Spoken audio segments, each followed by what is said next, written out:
ગઈકાલના રોજ university police સ્ટેશનમાં અમારા એડવોકેટ રવિભાઈ વાઘેલા વિરુદ્ધ ગાંધીગ્રામ યુનિવર્સિટી પોલીસ સ્ટેશનના ચૌધરી બેન કોન્સ્ટેબલ છે એમના દ્વારા ખોટી ફરિયાદ દાખલ કરવામાં આવેલ છે.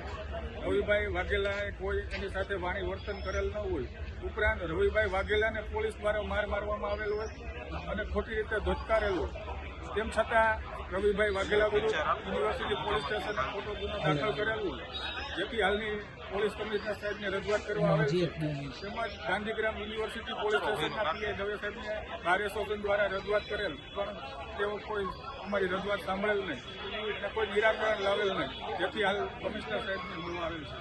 અવારનવાર વકીલો વિરુદ્ધ ગાંધીગ્રામ યુનિવર્સિટી પોલીસ સ્ટેશન ખોટા ગુના દાખલ કરતી હોય, એટલે અમારી રજૂઆત છે આજે સીપી સાહેબને કે આ પીઆઈ દવે સાહેબ અને જે પોલીસ કર્મચારી દ્વારા ખોટા ગુનાઓ દાખલ કરેલ છે વકીલો વિરુદ્ધ, અને તાત્કાલિક સસ્પેન્ડ કરવામાં આવે અને પોલીસ સ્ટેશનમાંથી ત્યાંથી ટ્રાન્સફર કરવામાં આવે.